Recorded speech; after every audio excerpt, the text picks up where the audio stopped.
हर हर महादेव दोस्तों, कैसे हैं आप सब लोग।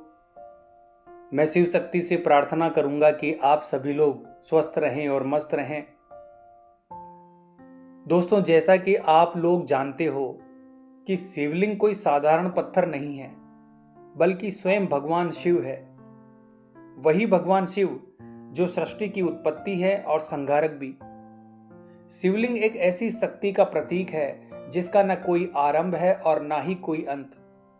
दोस्तों, जब कोई मनुष्य श्रद्धा से शिवलिंग के सामने अपना सिर झुकाता है तो वो केवल झुकता ही नहीं, बल्कि वो अपने सारे पाप और दुख भगवान शिव के चरणों में समर्पित कर देता है। लेकिन दोस्तों, क्या आपने कभी सोचा है कि जो मनुष्य शिवलिंग पर माथा टेकता है उसके साथ क्या होता है? क्या केवल उस व्यक्ति को मन की शांति मिलती है या कोई दिव्य शक्ति की कृपा भी व्यक्ति को प्राप्त होती है? दोस्तों, आज मैं आपको एक ऐसी कथा सुनाने वाला हूं जो न केवल इस सवाल का उत्तर देगी, बल्कि आपको ये एहसास भी कराएगी कि भगवान शिव के सामने झुकने वाला व्यक्ति कभी अपने जीवन में किसी के सामने नहीं झुकता। दोस्तों, वैसे तो मैं कहानी सुनाता नहीं हूं, पर मैं चाहता हूं कि आप ये कथा जरूर सुने। दोस्तों, ये कहानी एक साधारण से भगत की है जिसके स्वप्न में स्वयं भगवान शिव ने दर्शन दिए और कहा कि शिवलिंग पर माथा टेकने का असली अर्थ क्या है। दोस्तों, कथा शुरू करने से पहले मेरी आप सभी शिव भक्तों से एक प्रार्थना है कि कृपया करके इस कथा को अंत तक जरूर सुने, क्योंकि अधूरा ज्ञान विष यानी जहर के समान होता है। तो चलिए आगे बढ़ते हैं वीडियो के माध्यम से। दोस्तों, एक छोटा सा गांव था, शेरगढ़। पहाड़ों की गोद में बसा ये गांव बहुत ही सुंदर और भगवान शिव का आशीर्वाद लिए हुए था। गांव के बीचों बीच एक शिव मंदिर था जिसमें एक शिवलिंग स्थापित था। सभी गांव वालों की आस्था उस मंदिर से जुड़ी हुई थी। उस शिवलिंग में एक ऐसी शक्ति थी जो अपने भक्तों की हर पुकार को सुनती थी। दोस्तों, इसी गांव में एक साधारण सा किसान रहता था। उसका नाम था शंकर। शंकर दिन भर खेतों में मेहनत करता और अपने छोटे से परिवार को पालता था। दोस्तों, उसके साथ उसकी पत्नी सावित्री और उसके 2 बच्चे रहते थे। शंकर का जीवन बहुत ही सादगीपूर्ण था, लेकिन शंकर के जीवन में बहुत दुख थे। कभी बाढ़, कभी सूखा और कभी फसल की बर्बादी। दोस्तों, हर साल कोई ना कोई मुसीबत उसकी परीक्षा लेने आती थी। लेकिन शंकर में एक बात थी जो उसे सबसे अलग बनाती थी, और वो थी उसकी अटूट भक्ति। हर सुबह सूर्य उदय होने से पहले शंकर उस शिव मंदिर में जाता, शिवलिंग पर जल चढ़ाकर उसका अभिषेक करता था, बेलपत्र अर्पित करता था और सिर झुकाकर भगवान शिव से प्रार्थना करता था। अपनी प्रार्थना में वो बस इतना कहता था कि हे महादेव, मुझे कुछ नहीं चाहिए, बस मुझे इतनी शक्ति देना कि मैं अपने परिवार का पेट भर सकूं, उनका पालन पोषण कर सकूं और आपके सामने सिर झुकाने का हक बरकरार रख सकूं। लेकिन कहते हैं ना दोस्तों, जब एक भगत की भक्ति सच्ची होती है तो उसकी परीक्षा भी बहुत बड़ी होती है। एक बार शेरगढ़ में भयंकर सूखा पड़ा। नदियां सूख चुकी थी, खेत बंजर हो चुके थे और शंकर की फसल पूरी तरह से बर्बाद हो चुकी थी। उसके घर में अनाज का एक दाना भी नहीं बचा था। उसकी पत्नी और बच्चे भूख से बिलखने लगे। शंकर ने सोचा, गांव में किसी के पास जाकर थोड़ा सा अनाज मांग कर ले आता हूं। लेकिन पूरे गांव में हाहाकार मचा हुआ था। कोई भी व्यक्ति मदद करने को तैयार नहीं था। शंकर निराश होकर घर लौट आता है और रात को उसके बच्चे भूख से रोते रोते सो जाते हैं। सावित्री ने शंकर से कहा, आप तो हर दिन मंदिर जाते हो और शिवलिंग पर जल चढ़ाते हो, फिर भी हमारी हालत ऐसी क्यों है? तुम्हारे महादेव हमारी पुकार क्यों नहीं सुनते? इतना सुनकर शंकर की आंखें भर आई।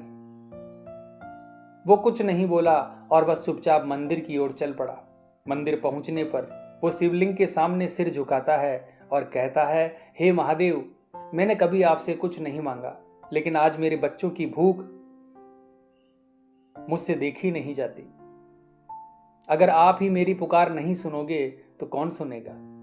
मैं किसके सामने अपने हाथ फैलाऊं?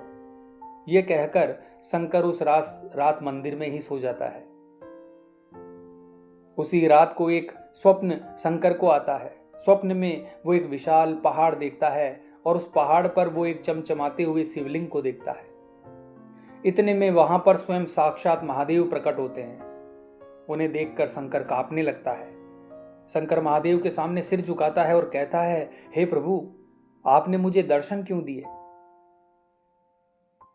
शंकर के इतना कहने पर महादेव की आवाज गूंजती है और वो कहते हैं कि प्यारे भगत, तुम रोज मेरे सामने सिर झुकाते हो, क्या तुम जानते हो इसका अर्थ क्या है?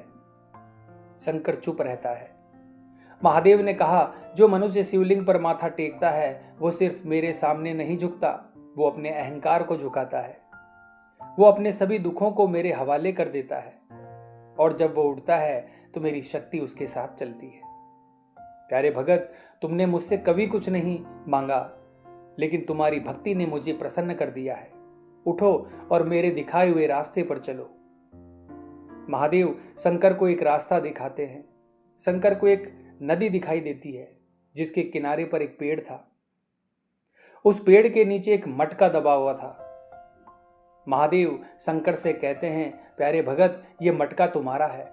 इस मटके में जो कुछ भी है वो तुम्हारा है। इसे अपने लिए नहीं, दूसरों के लिए उपयोग करना। इतना कहकर भगवान शिव वहां से अंतर्ध्यान हो जाते हैं। सुबह जब शंकर की आंखें खुली, वो मंदिर में ही था। उसने सोचा, क्या ये केवल एक सपना था? लेकिन उसका मन बार बार उस नदी की ओर खींचा जा रहा था। वो नदी के किनारे जाता है और देखता है वहां पर वही पेड़ था जो उसने सपने में देखा था। शंकर ने घबराते हुए उस पेड़ के नीचे खुदाई शुरू की। कुछ देर बाद वहां पर एक मटका निकलता है। उसने मटका निकाला और खोला। अंदर सोने के सिक्के थे। शंकर सोने के सिक्कों को देखकर खुश हो जाता है। इतने में उसको महादेव के शब्द याद आते हैं कि इसे दूसरों के लिए उपयोग करना।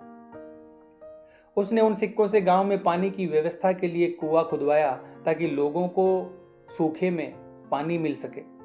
उसने गरीबों के लिए अनाज बांटा, गांव के बच्चों के लिए एक छोटा सा स्कूल बनवाया और सबसे जरूरी उसने मंदिर को और सुंदर बनवाया ताकि हर भगत शिवलिंग के सामने सिर झुका सके।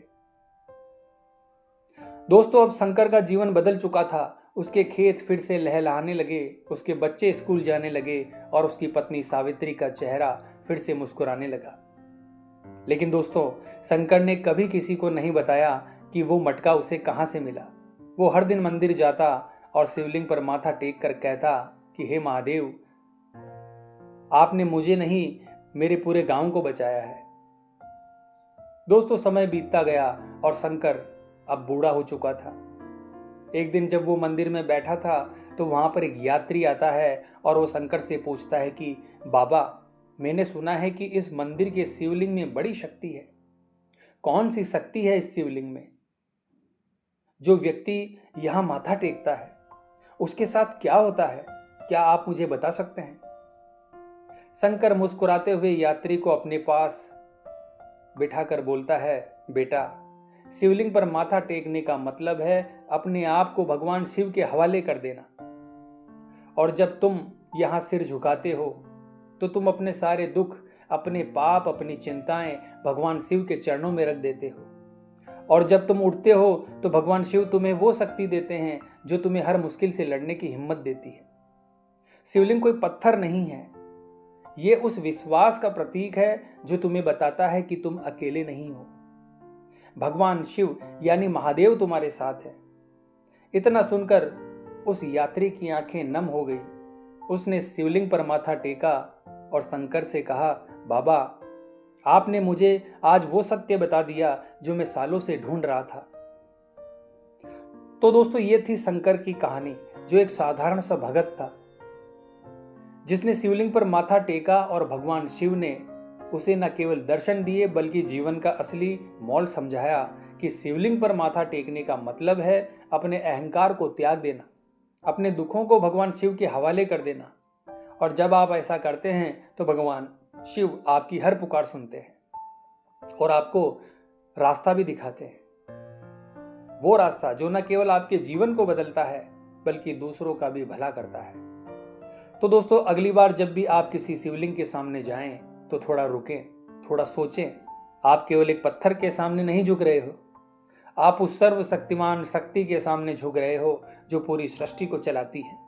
और जब आप शिवलिंग को प्रणाम करके उठोगे तो आपको मिलेगी भगवान शिव की कृपा, उनकी शक्ति, उनका आशीर्वाद।